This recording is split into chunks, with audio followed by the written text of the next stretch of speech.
ꯃꯌꯥꯝꯕꯨ ꯑꯍꯥꯟꯕꯃꯛꯇꯗ ꯍꯦꯂꯤ ꯃꯩꯁꯅꯥꯝꯅ ꯇꯔꯥꯝꯅ ꯑꯣꯛꯆꯕꯒ ꯂꯣꯏꯅꯅ ꯈꯨꯔꯨꯝꯖꯔꯤ꯫ ꯃꯌꯥꯝꯗ ꯇꯥꯍꯟꯖꯔꯤꯕ ꯋꯥꯔꯤ ꯑꯁꯤꯒꯤ ꯃꯃꯤꯡ ꯏꯔꯨꯖꯅꯤꯡꯗꯕꯤ ꯏꯃꯥ ꯋꯥꯔꯤ ꯑꯁꯤꯕꯨ ꯏꯕꯤꯔꯛꯄꯅ ꯁꯣꯅꯤꯀꯥ ꯃꯥꯏꯕꯝ꯫ ꯋꯥꯔꯤ ꯑꯁꯤ ꯃꯌꯥꯝ ꯄꯨꯟꯅ ꯇꯥꯃꯤꯟꯅꯔꯁꯤ꯫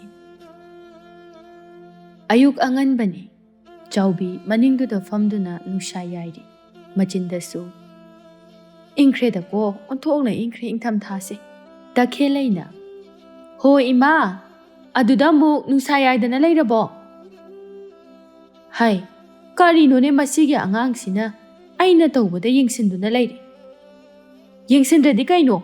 ꯉꯁꯥꯏꯗꯒꯤ ꯏꯔꯨꯁꯨ ꯂꯨꯖꯗꯦ ꯑꯗꯨꯝ ꯅꯨꯡꯁꯥ ꯌꯥꯏꯔꯒ ꯂꯩ ꯍꯥꯏꯕꯅꯤꯗ꯫ ꯆꯥꯁꯨ ꯊꯛꯈ꯭ꯔꯦ꯫ ꯑꯩꯅ ꯍꯥꯏꯗꯤ ꯑꯍꯜ ꯑꯃ ꯑꯣꯏꯅ 이루 ꯉꯟꯇꯥ ꯂꯨꯗꯅ ꯉꯟꯇꯥꯅ ꯂꯩꯒꯦ ꯂꯩꯇꯦꯕ꯫ ꯑꯗꯨꯝ ꯑꯂꯨ ꯃꯈꯣꯡꯁꯤꯗ ꯃꯈꯣꯡ ꯁꯣꯝꯃꯤꯔ ꯁꯣꯝꯗ꯭ꯔꯦꯁꯨ ꯈꯪꯗꯦ꯫ ꯃꯁꯤꯅ ꯍꯣꯔꯦꯟ ꯅꯨꯃꯤꯠ ꯌꯨꯡꯗ꯭ꯔꯤꯕ ꯐꯥꯎꯕ ꯐꯝꯗꯣꯏꯅꯤ꯫ ꯑꯁꯤꯅ 이루ꯖꯦ ꯈꯪꯗꯦ ꯂꯨꯖꯗꯦ ꯈꯪꯗꯦ ꯆꯥꯛ ꯑꯃꯨꯛ ꯆꯥꯗꯣꯏꯅꯤ꯫ ꯌꯥꯔꯦ ꯑꯝꯇ ꯆꯪꯈ꯭ꯔꯣ꯫ ꯂꯩꯁꯥꯕꯤ ꯆꯤꯟꯒꯟꯕꯤ ꯍꯥꯏꯔꯤꯁꯤꯅꯤ꯫ ꯑꯣꯟꯊꯣꯛꯅꯁꯨ ꯉꯥꯡꯈ꯭ꯔꯦ꯫ ꯇꯥꯅꯤꯡꯗꯕꯅ ꯅꯥꯔꯦ꯫ 이ꯆꯥꯒꯁꯦ ꯑꯩꯅ ꯋꯥꯔꯛꯇ꯭ꯔꯕꯅꯤꯅ ꯏꯊꯛ ꯀꯥꯗꯣꯔꯦ꯫ ꯆꯠꯂꯣ ꯆꯠꯂꯣ ꯇꯥꯅꯤꯡꯗꯦ꯫ ꯑꯩꯅ ꯇꯧꯅꯤꯡ ꯀꯨꯁꯤ ꯇꯧꯅꯤ꯫ ꯌꯥꯔꯦꯅ ꯇꯧꯔꯤꯕꯅꯤꯀꯣ꯫ ꯏꯃꯥꯅ ꯑꯗꯨꯃꯥꯏꯅ ꯑꯗꯨꯝ ꯇꯧ ꯂꯩꯔꯗꯤ ꯅꯆꯥ ꯑꯩꯈꯣꯏꯁꯦ ꯌꯨꯝ ꯄꯥꯟꯕ ꯑꯝꯇ ꯈꯪꯉꯔꯣꯏ꯫ ꯅꯈꯣꯏꯅ ꯅꯌꯨꯝ ꯄꯥꯟꯗꯕꯒ ꯑꯩꯒꯗꯤ ꯀꯔꯤ ꯃꯔꯤ ꯂꯩꯅꯔꯤꯕ ꯍꯥ? ꯏꯃꯥꯅ ꯑꯗꯨꯒꯤ ꯅꯤꯌꯣꯝꯗꯣ ꯁꯨꯝ ꯇꯧ ꯂꯩꯔꯗꯤ ꯈꯨꯜ ꯂꯩꯀꯥꯏ ꯃꯤꯅꯁꯨ ꯈꯪꯗꯕ ꯅꯠꯇꯦ꯫ 이루ꯖꯅꯤꯡꯗꯕꯤ ꯃꯃꯥꯒꯤ ꯃꯆꯥ ꯑꯁꯤꯁꯨ ꯑꯗꯨꯝ ꯃꯇꯧ ꯇꯝꯃꯛꯀꯅꯤꯅ ꯍꯥꯏꯅꯗꯣꯏꯅꯤ꯫ ꯍꯥꯏ ꯌꯥꯔꯦ ꯅꯣꯡꯉꯥꯟꯕꯗꯒꯤ ꯋꯥꯊꯤꯗꯣ ꯉꯥꯡꯗꯅ ꯂꯩꯔꯅꯨ꯫ ꯆꯥꯛ ꯊꯣꯡꯉꯨꯆꯣ ꯁ꯭ꯋꯥꯏꯗꯅꯦ ꯅꯃꯥ ꯑꯩꯉꯣꯟꯗ ꯄꯥꯎꯇꯥꯛ ꯄꯤꯕꯗ ꯅꯪ ꯈꯗꯥꯡꯗꯣ ꯆꯣꯛꯊꯔꯝꯃꯅꯤ꯫ ꯇꯈꯦꯜꯂꯩ ꯑꯣꯏꯔꯔꯣꯏ ꯈꯪꯂꯗꯨꯅ ꯆꯪꯈ꯭ꯔꯦ ꯆꯥꯛꯈꯨꯝꯗꯅꯤ꯫ ꯊꯣꯏꯕꯤꯅ ꯇꯈꯦꯜꯂꯩ ꯅꯪꯕꯨ ꯏꯃꯥꯒ ꯂꯥꯎꯅꯔꯤꯗꯨꯕꯨ ꯀꯩꯗꯧꯔꯒꯦ? ꯀꯩꯒꯤ ꯑꯣꯏꯅꯤ?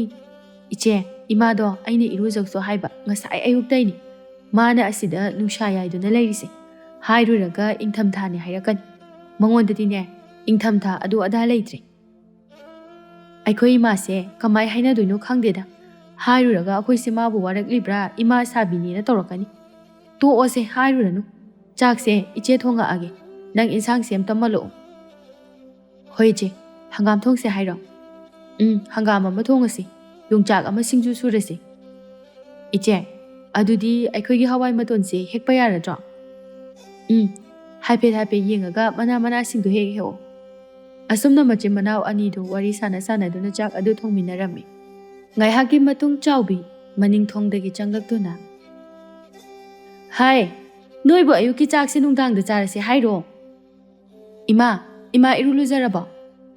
ꯃꯁꯤꯅꯅꯦ ꯑꯩ ꯏꯔꯨ ꯂꯨꯖꯕ ꯂꯨꯖꯗꯕ ꯄꯥꯅꯔꯒ ꯂꯩ ꯑꯋꯣꯏꯕ꯫ ꯈꯨꯄꯥꯛꯁꯤꯅ ꯍꯦꯛ ꯊꯥꯖꯤꯜꯂꯛꯄꯕꯨ꯫ ꯏꯆꯦ ꯏꯃꯥꯁꯦ ꯏꯔꯨ ꯂꯨꯖꯗ꯭ꯔꯗꯤ ꯆꯥꯛ ꯆꯥꯃꯤꯟꯅꯒꯨꯝꯁꯤꯀꯣ ꯑꯩ ꯇꯨꯀꯠꯆꯩ꯫ ꯇꯈꯦꯜꯂꯩ ꯅꯪꯕꯨ ꯑꯗꯨꯃꯥꯏ ꯍꯥꯏꯅꯨꯅꯦ꯫ ꯏꯃꯥ ꯍꯥꯏꯐꯦꯠ ꯆꯥꯏꯊꯔꯨꯔꯣꯗꯅ ꯑꯩ ꯆꯥꯛ ꯊꯤꯔꯝꯃꯒꯦ꯫ ꯍꯥꯏ ꯃꯁꯤꯃꯁꯨ ꯌꯥꯎꯁꯤꯜꯂꯛꯏ꯫ ꯊꯣꯏꯕꯤ ꯃꯈꯥ ꯇꯥꯔꯨꯗ꯭ꯔꯦ꯫ ꯇꯨꯃꯤꯟꯅ ꯃꯃꯥꯒꯤ ꯆꯥꯛ ꯁꯔꯨꯛ ꯑꯗꯨ ꯊꯤꯔꯦ꯫ ꯏꯃꯥ ꯁꯦ ꯆꯥꯛ ꯊꯤꯔꯦ ꯆꯥꯔꯣ꯫ ꯇꯈꯦꯜꯂꯩ ꯁꯥꯎꯅ ꯏꯆꯦ ꯏꯕꯥꯅꯤ ꯃꯥꯡꯒꯣꯟꯗ ꯆꯥꯎꯔꯁꯤ ꯂꯥꯎ꯫ ꯏꯃꯥꯒ ꯆꯥꯃꯤꯟꯅꯕ ꯇꯜꯂꯤ꯫ ꯃꯁꯥꯁꯦ ꯏꯔꯨ ꯂꯨꯖꯗ꯭ꯔꯕꯅꯤꯅ ꯃꯅꯝ ꯆꯦꯜꯂꯤ꯫ ꯏꯟꯁꯥꯡꯁꯤꯅ ꯈꯔ ꯍꯥꯎꯕꯣꯏꯗꯤ ꯐꯩ꯫ ꯂꯥꯛꯑꯣ ꯏꯆꯦ꯫ ꯍꯥꯏ ꯑꯇꯣꯝꯕꯤ ꯅꯪꯅꯦꯀꯣ ꯅꯣꯡꯃ ꯑꯩꯅ ꯐꯨꯕ ꯁꯣꯏꯗ꯭ꯔꯕꯅꯤ꯫ ꯂꯩꯁꯥꯕꯤ ꯐꯥꯔꯦ ꯍꯥꯏꯗꯅ ꯑꯩꯅ ꯂꯦꯝꯅ ꯊꯥꯕꯤꯗꯧ ꯅꯠꯇꯦ꯫ ꯍꯣꯏ ꯌꯥꯔꯦ ꯏꯃꯥ ꯅꯝꯊꯤꯕꯤ ꯅꯣꯡꯃꯗꯤ ꯏꯃꯥꯒꯤ ꯃꯅꯝꯗꯅꯦ ꯃꯤ ꯋꯥꯟꯊꯕ ꯌꯥꯎꯔꯗꯣꯏꯅꯤ꯫ ꯃꯁꯤ ꯌꯦꯡꯉꯨꯅꯦꯍꯦ꯫ ꯂꯥꯛꯑꯣꯁꯤ ꯇꯈꯦꯜꯂꯩ ꯏꯃꯥꯒ ꯃꯥꯟꯅꯔꯨꯔꯅꯨ꯫ ꯅꯣꯡꯃꯒꯤ ꯅꯨꯃꯤꯠꯅꯤ꯫ ꯆꯥꯎꯕꯤ ꯈꯨꯟꯒꯤ ꯄꯣꯠꯐꯝ ꯑꯗꯨꯗ ꯊꯣꯛꯂꯛꯄꯅꯤ꯫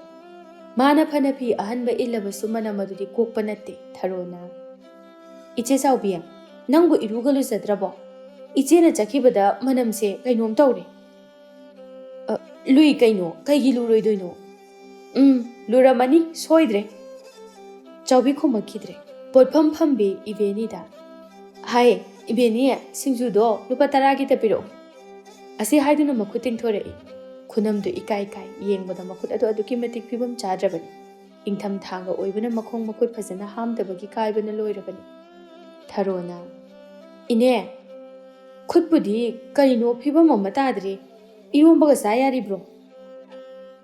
ꯌꯥꯔꯤ ꯀꯩꯁꯨ ꯇꯧꯗꯦꯗ꯫ ꯃꯁꯤꯗꯤꯅꯦ ꯑꯗꯨꯝ ꯀꯥꯏꯗꯅ ꯂꯩꯔꯕꯅꯤ꯫ ꯏꯪꯊꯝꯊꯥ ꯍꯥꯏꯕ ꯂꯩꯇꯦ ꯀꯥꯂꯦꯟ ꯍꯥꯏꯕ ꯂꯩꯇꯦ ꯇꯧꯔꯤꯁꯦ ꯑꯩꯉꯣꯟꯗ꯫ ꯅꯪꯒꯤ ꯁꯤꯡꯖꯨꯗꯨꯕꯨ ꯂꯣꯏꯗ꯭ꯔꯤꯕ꯭ꯔꯣ? ꯄꯤꯔꯛꯑꯣ꯫ ꯁꯦ ꯏꯆꯥꯈꯩ ꯉꯥꯏꯔꯝꯃꯅꯤ ꯆꯔꯥ ꯋꯥꯅꯅꯕ꯫ ꯍꯣꯏ ꯍꯣꯏ ꯏꯆꯦ ꯂꯣꯏꯔꯦ ꯁꯦ ꯁꯤꯡꯖꯨꯗꯣ ꯁꯤꯗ ꯂꯩꯔꯦ ꯆꯥꯎꯕꯤ ꯃꯥꯁꯨ ꯁꯦꯜꯗꯨ ꯄꯤꯔꯝꯗꯨꯅ ꯆꯠꯈ꯭ꯔꯦ ꯊꯔꯣꯅ ꯏꯆꯦ ꯑꯩꯗꯤ ꯉꯝꯃꯣꯏ ꯃꯥꯒꯤ ꯑꯁꯤ ꯈꯨꯠꯁꯤꯅ ꯇꯣꯠꯂꯒ ꯁꯤꯡꯖꯨꯒ ꯆꯥꯗꯧꯕ ꯌꯥꯝ ꯇꯜꯂꯤ ꯆꯥꯎꯕꯤ ꯂꯝꯕꯤꯗ ꯁꯨꯝ ꯂꯥꯛꯄꯗ ꯃꯊꯟꯇ ꯍꯥꯏꯖꯩ ꯑꯩꯕꯨ ꯀꯌꯥꯃꯨꯛ ꯌꯥꯝꯅ ꯃꯣꯠꯂꯗꯅ ꯈꯨꯠꯁꯤꯁꯨ ꯀꯩꯁꯨ ꯀꯥ ꯍꯦꯟꯅ ꯀꯥꯏꯕ ꯅꯠꯇꯦ ꯏꯔꯨ ꯂꯨꯖꯗꯕꯒꯤꯔ ꯑꯗꯒꯤ ꯑꯂꯨ ꯃꯈꯣꯡ ꯁꯣꯡꯉꯨꯕꯒꯤ ꯂꯩꯕꯥꯛꯇꯨ ꯈꯤꯇꯪ ꯆꯪꯖꯕꯒꯤ ꯈꯨꯠꯁꯤ ꯈꯤꯇꯪ ꯃꯔꯥꯡ ꯂꯥꯡꯖꯕꯒꯤ ꯋꯥꯅꯤ ꯃꯣꯏꯗꯧꯅ ꯅꯣꯡꯐꯨ ꯉꯥꯟꯕꯗꯒꯤ ꯃꯄꯨꯔꯣꯏꯕꯒꯤ ꯁꯦꯕꯥ ꯇꯧꯅꯤ ꯈꯪꯗꯈꯩ ꯈꯨꯖꯤꯟ ꯈꯣꯌꯥ ꯐꯦꯡꯉꯒ ꯂꯩꯕ ꯑꯗꯨꯃꯥꯏꯅ ꯑꯩꯈꯣꯏꯗꯤ ꯇꯧꯗꯦ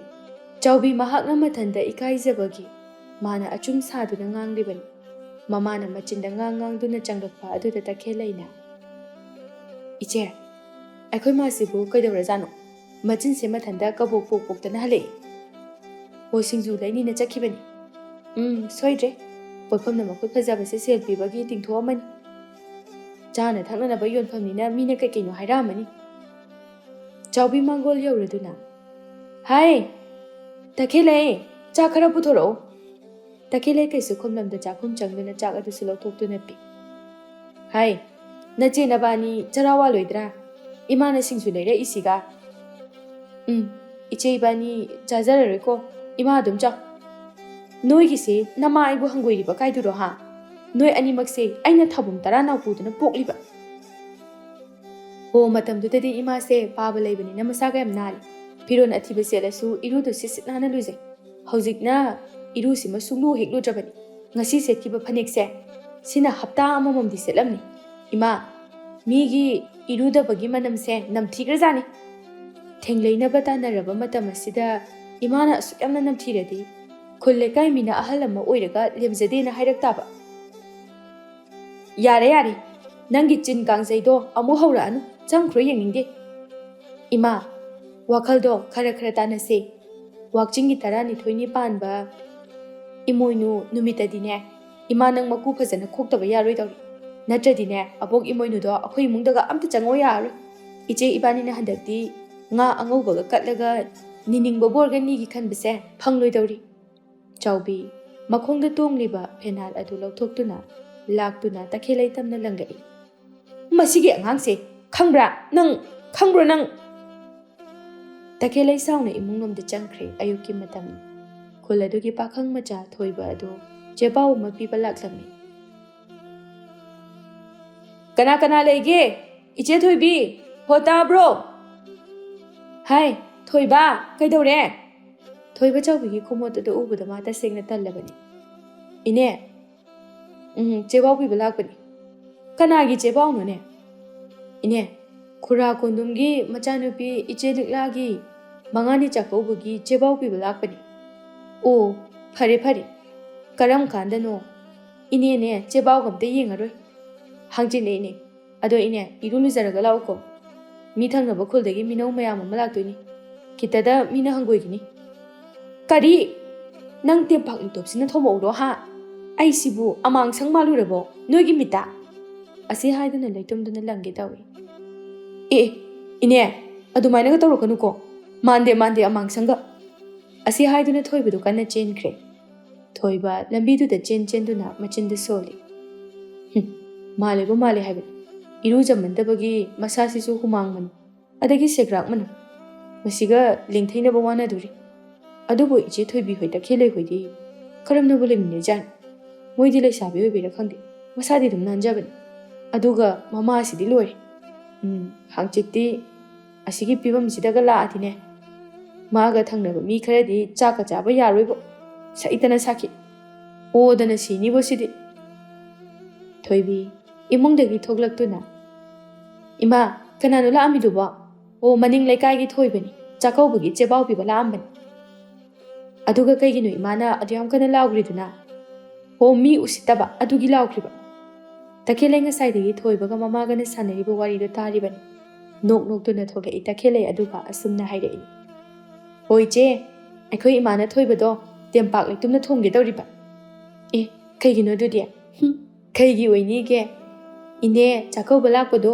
ꯏꯔꯨ ꯁꯤꯠ ꯅꯥꯟꯅ ꯂꯨꯊꯣꯛꯑꯒ ꯂꯥꯛꯑꯣ ꯍꯥꯏꯔꯤꯕ ꯑꯩꯈꯣꯏꯅ ꯍꯥꯏꯕꯗ ꯇꯥꯗꯕꯗꯣ ꯉꯁꯤꯗꯤ ꯈꯨꯜ ꯂꯩꯀꯥꯏꯒꯤ ꯃꯤꯅ ꯍꯥꯏꯔꯝꯃꯤꯕ ꯑꯗꯨꯗ ꯏꯃꯥꯁꯦ Ikai khangda kang kotledana tempak leitumduna mingondabu thomge tawriba aduga amukasu palhaudra male tawrido hai atombi nangne ngasi aina phajana sauraknabadi leisabi pharabasune nanamadu tatkai phurakani o akoina haibada imana suta tabidabado aduda migi chakauba chatpado aduda mina haira akanda mayama mangduda amuktang kuthira kanda imana wakhal taroko ase haiduna takhelai macha thoibi bu pusinuna changkre phamung mathakda phamduna thoibi porok soli kaino haibanida iru sulu yadaba imasibo kalendadi hapta amada ahumlak marirakti lurambai ingtham thadadi amuk hena lukhitreba yarise aikoi mase mana tawningba tawrasana aikoi kaiso hairare asumna mangani chakaubugi numit aduni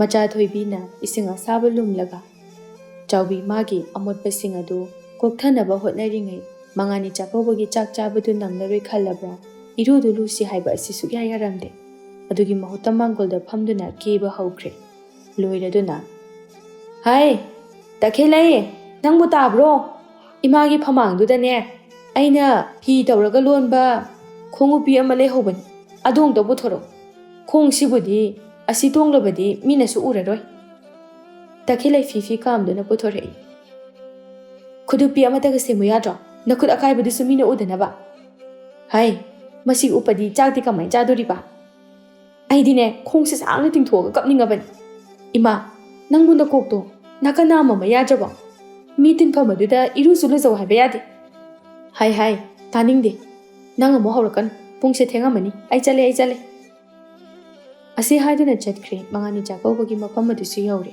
tharo lakpada chawbina changlibadu urabani iche beni kaino iche chawbina tawre isibo iru sulu jarakta mali makoksi yengo inap naptana lupausiga aduga haima makhongsisu kaino udanabani kaino upi malini imai loiredana asidia horen kanagano mana chak thangnana chaminadu isibo hoine tharo atai matamda ludrasu manga sigi numisidi luba yai habanida uthok thina su motkre phi phajaba phana ilabas isagi hakjang asina manam chelabadi kaisu losinba yaba nate horen maga thangnana phamba midudi chak chararoi aina haidi macha nupi leisabi ani leiri mama sibu pharaga irujaba kaitoge habanida hai leisabi machaga oibanina mama sina wakhal tadabanina mi mamangda iru lujadabagi launarine kaido ikairamganine asumna chak adusu mathang tharagli chak chaba yarani haibagi paw adu hek hairakpaga mathang changduna phamne chawbi su maraktu da yauri chawbiga phaminaba nupa mayumdagi lakpa mising adu chawbi magi khuttu ubada onthokna su phibam chadaba aduda tasengna makoi chak adu handok ninglabani arakpa angang amadi haiduna chak chaba haujingaida mapa ama yengduna phamlamliba nupa mayumgi mising adu mapa amada paring phamkhre matawaduda chawbi haifet ikaije marak asida takhelai amadi thoibiga khangnajaba thanil amadi thauna su yauribani thanilna kaino ne ita ahal nupi se mathanta thambira mali mayam sina loina hogatuna atopada phamkhre ahal se ikairamnibo nanga sange uhaudrabo chak chana na bo hodengeda ahal nupi se ko to uhaudraba adudai mayam se mahai mai hoganagredana kaidorake haise ho kaibadagi hendoktana chekhairiba mapa sing aduda tempak litungi uphundo adugu mangaktani manungda yawido adugi khutuna hawai thongba dagi atai mathel sin pairakpada mayam se mahi loina hoganagredana ngasigi mangani chakauba numit asida chawbigi amotpanam thiba warina kholadum sega kaina mina khangnarami magi maramda sumina thina ngangnarami adubu chawbi madi numit aduda haifet ikairamban natana nongalakpa matamdadi ngarang thokibasing adu kawkhrabani mathangi numitni thoibi amadi thauna adu khulgi pukri mapanda unarami thaunana ibani unadrise tha ani di helamani hele ngarangdo aisida mangani chakauba lami aduda changaksirana khanbani aduda imanabasingsu yawi adagi migi thodok ama lakpanina nungaitraba kaisu kaidida da thauna kaino ningsinge thoibi ngarangdi kamai dakre Noi swaida ahal nupi miron thungdabi ma leibra. As ngarangdine chakdok thabadagi mi singse mahi loina changnarakni. Asum nupa mayumgi mi sing adudi mana adumaina tawrumni haibadu khangdabanina adum phaminarabazan. Loire makhuto tingthorakpada mayamdo mahi atopa pareng amada loi chatkre. Patantasu phamhawre. Matawdu ubada amuksu nungaite. Ahal adugi machaga leitabra khangdeba. Aduk thina mama adubu miyam tinba maraktuda la'aladu. Aidine ngarangdagi khalaban. Magi makhut khukaidu hinmangreba. Asi haiduna ukli pai khainokche. Thoibi madi khangnibani hairibadu mamani haiba. Ma ikaibana diloirabani adubu thaunagi mamangda nupido mahaki mamani haina hairamde. Da thauna matam sisu yasalaktre ai mu jangkhrage. Ekhoi takhelaido mathanta mu leiramani. Hoi chango aisi sakhrage. Ado imanaba singdi pakhangpham loina haidokhrabani. Ibani su matangdi charabani ko. Ai hairage. Asi haiduna thoibi su jangkhre. Machena konthongdagi wakhal nungaitana mamaido ngangsinduna changlakpa aduda takhelaina. Iche kaidawrage nangbo da thauna unani haidana chatkidaine. Kaidawrage ba nabani khatnarabra natraga kaidawrage. Thoibi fisakol mathak aduda famduna ngasai thaunana haiba wa mayamdu tamri. Iche ngasai aiso ayukta ngahak thoido da thanila ami. Manasu haipet hairami. Mayek sengnadi hairamde. Ngarang iche liknagi mangani chakobado musula ko mali. Iche liknagi nupado moigi mamanaba mali. Aidi ngasainabu warido khang hawdokpada oiroidabanina ai sumtumina leisili. Phana hairasu ekhoi mase yararoi. Kona mabu wakhal tahanba ama maina lakjarasani.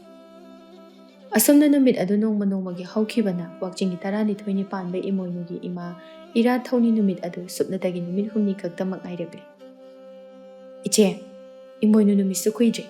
Ibanigi silsina kari laigi gaigi katnanaba changdaba yadraba polam singdo kaithildagi chattuna leirurasi. Natradi sum silse thammadi ama natraga ama adum lisinkrani. Hoi chatlasi. Hori nungthindo ibani kaithilda ngahak chatlurasi. Nungthingi matamni takhelai amadi thoibi kaithilda laklami. Thoibi laigi pocha yoliba ahal aduda. Ima imoinu ibempokta katnanaba changdaba yadraba pot kita lawjage. Se ima tambiraagi. Dhaksima law waraki kundu simane kat. Adugane hairuk ahumda sima hapu. Aduga jenga nga angawbadugana ne numitude hek dairoko. Hoi ima selbu kaya tarage. Chamaga humfu tabani. Ado imana tara tabirage. Chamaga yankai hek piram. Ado noibo imoinugi pirondi hongoidro. Hongni ima. Inawi banina imoinu abokine haidana khutna sari. Phare adu oiradi. Asumna thoibi hoisu ahal aduda chatlage haiduna chatkre. Kaithildagi halakpada chawbido mangolda famduna chu chaduna leiram takhele prap changsinduna. Ima imoinu numitadi nang iru heklu zadraba yaroidabani ko nangi cha hapoidabani. Hai noina thaunate ai laikatpaga yauroi. Laichilna nongmugi sum thajila. Aduga iru zawda hai. Luningbana bani lu ai luningde aduna luroi. Takhelai khumge tawi adubu thoibina manawu pusinduna changkre. Asumna ngasi asini wakjingi tarani thoini panba imoinu iratpa numit adu. Thoibi mangola madi sumang matek adu santhi laingoi tawduna wai kanna tairi. Takhelai kontonglomdagi prap changsilakduna. Iche kaino selpiro. Ta khabaina moigi patagi phare inina nga mayamam lehori. Aduga jingdusune ini tharodagi walagi. Iche khuse yari mupang makhada lehobani lawthoro. Takhelai chinsinduna lawthorega amuk chatkre takhelai somlakpana khabaigi pat mapana du yori. Hota khabai ngasai aina khalamba nga angawbutudi. Haima adudi ini ibinina pukhrene. Aina ngasai aiginina aduk phajana hairamaga mingoda pithoinine. Henga namidu phajana yengo. Aduda aina phasaba makhalaga nanginina khakpirambani. Takhelai yengi nokfet tawraga. Tu si oiradi pukningse irumlo medana kaya piramo haino ai chengsu waludoini. Ho mayamdadine chahumga yankai lawbani chahumek piramo yare. Takhelai harau seldu piramduna chatkre. Masi angangsidiba. Takhelai tharogi manak tamna amuk lai. Ine chengdu kilo ahum khakta onbiyo. Haima, takhele, nang oire. Awine. Nang bu kadai chatluino.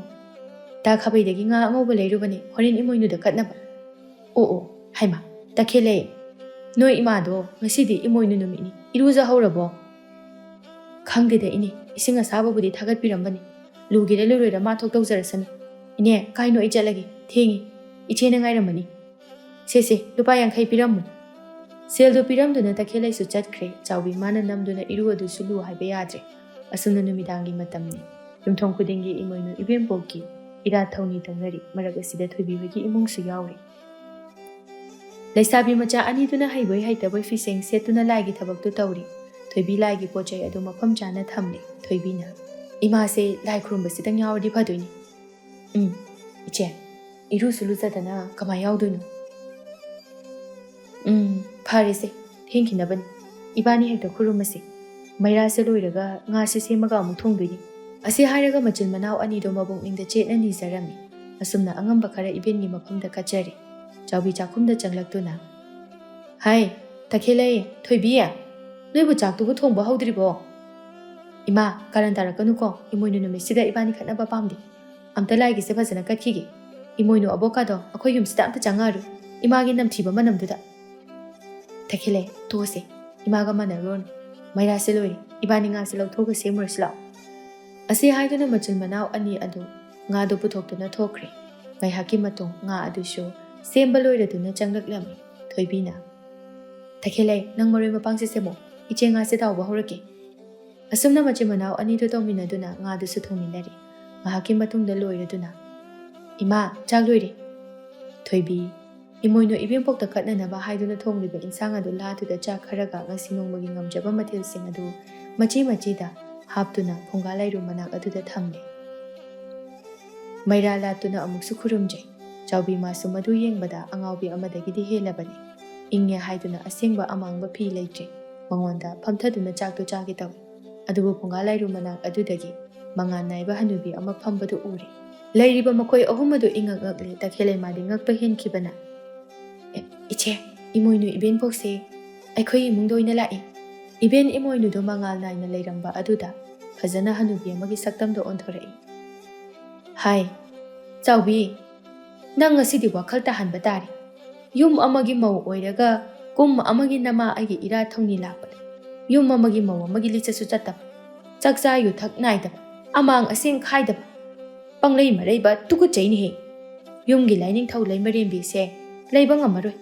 Mau amani mama amani hairaga niyom lana chatpa. Irujai khangde lujade khangde. Chag hekta jasin. Pharabasu phatrabasu nangse yum sigi ahal. Nang ngasidi lemna thar. Hai, isu sa. Nama se ngasidi naben imoinu ahak la ingaidane wakhal tahan biramagi. Chalo, masa ase sengthoknaba phanek asengba ma lauthochu. Hai, Chawbi, napido thona hongto. Chalo, nasadu singto.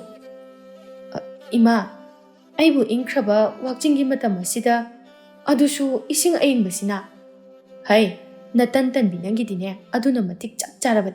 Chalo, singtokchu chalo. Maduna trabadi nang asine chak chaba yar. Ungalairu manak asida mai tiktuna nangbu loiba ngaigadawriban. Chawbi upai laita ingkraba matam maduda ising ayingba aduna irulu zarami.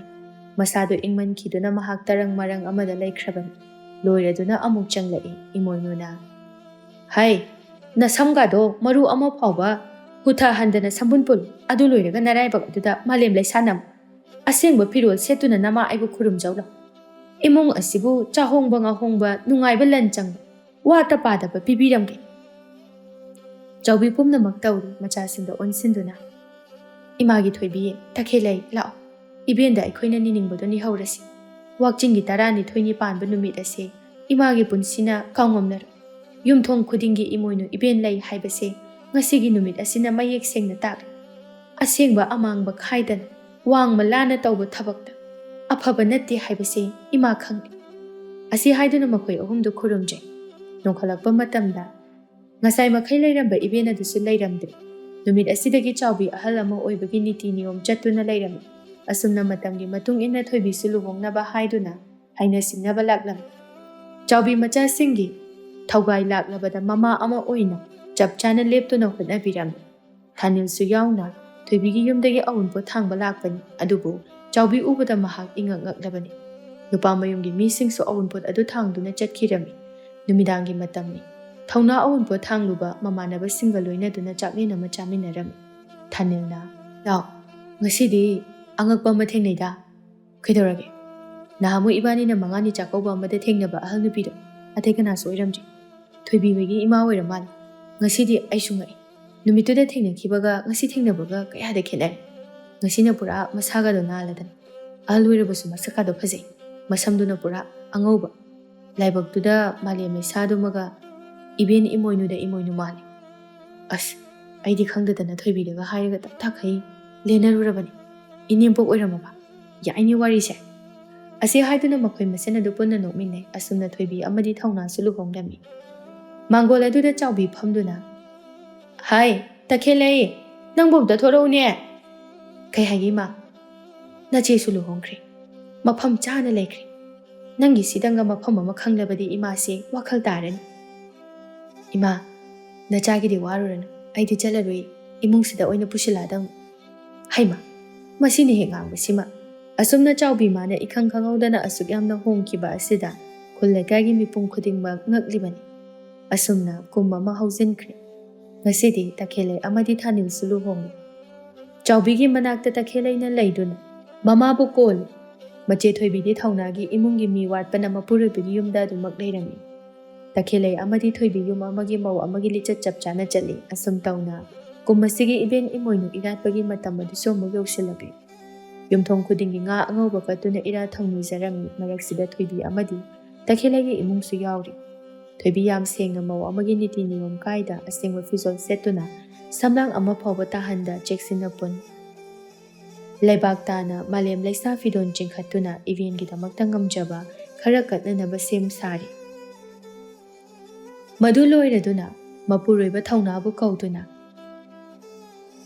"ꯃꯈꯣꯏ ꯃꯄꯥ, ꯂꯥꯛꯑꯣ, ꯂꯥꯏꯒꯤ ꯁꯦꯝ ꯁꯥꯕ ꯂꯣꯏꯅ ꯂꯣꯏꯔꯦ, ꯈꯨꯔꯨꯝꯃꯁꯤ ꯂꯥꯛꯑꯣ." ꯊꯧꯅꯥꯁꯨ ꯆꯪꯁꯤꯟꯗꯨꯅ ꯌꯦꯠ ꯊꯪꯕ ꯅꯥꯀꯟꯗ ꯐꯝꯂꯤ꯫ ꯊꯣꯏꯕꯤꯅ, "ꯏꯕꯦꯟ, ꯉꯁꯤ ꯏꯕꯦꯟꯒꯤ ꯅꯨꯃꯤꯠꯅ ꯂꯥꯛꯄꯗ ꯅꯁꯨ ꯅꯆꯥ ꯑꯣꯏꯕ ꯑꯩꯈꯣꯏꯅ ꯉꯝꯖꯕ ꯈꯔꯗꯪ ꯏꯕꯦꯟꯒꯤ ꯅꯐꯝꯗ ꯀꯠꯆꯔꯤꯕꯁꯦ ꯂꯠꯅꯗꯅ ꯂꯧꯁꯤꯟꯕꯤꯌꯨꯀꯣ꯫ ꯏꯃꯨꯡ ꯑꯁꯤꯕꯨ ꯆꯥꯍꯣꯡ ꯉꯥꯍꯣꯡꯕ ꯅꯨꯡꯉꯥꯏꯅ, ꯇꯔꯦꯠ ꯇꯔꯥ ꯁꯦꯟꯖꯥ ꯋꯥꯠꯇꯅ, ꯅꯨꯡꯉꯥꯏ ꯌꯥꯏꯕꯤ ꯃꯔꯥꯡ ꯀꯥꯏꯅ ꯑꯃꯗꯤ ꯄꯨꯟꯁꯤ ꯅꯨꯡꯁꯥꯡꯅ ꯂꯥꯏꯅꯤꯡꯊꯧ ꯏꯄꯥ ꯑꯃꯗꯤ ꯂꯩꯃꯔꯦꯟꯕꯤ ꯏꯃꯥ ꯁꯤꯗꯕꯤꯒꯤ ꯊꯧꯒꯜ ꯐꯪꯖꯗꯨꯅ ꯄꯨꯟꯁꯤ ꯅꯨꯡꯁꯥꯡꯅ ꯋꯥꯠꯇ ꯄꯥꯗꯅ ꯑꯍꯦꯟꯕ ꯑꯊꯟꯕꯇ ꯑꯣꯏꯗꯨꯅ ꯇꯔꯦꯠꯀꯤ ꯁꯦꯟꯖꯥ ꯃꯌꯦꯡ ꯇꯥꯗ ꯇꯧꯔꯨ ꯇꯧꯔꯨꯕ ꯈꯨꯗꯤꯡꯗ ꯃꯥꯏ ꯄꯥꯛꯅ ꯃꯉꯥꯜ ꯂꯩꯕ ꯄꯤꯅꯕꯤꯌꯨꯀꯣ." ꯑꯁꯤ ꯍꯥꯏꯗꯨꯅ ꯃꯀꯣꯛ ꯑꯗꯨ ꯃꯥꯂꯦꯝ ꯂꯩꯕꯥꯛ ꯇꯥꯅ ꯈꯨꯔꯨꯝꯖꯔꯝꯃꯤ꯫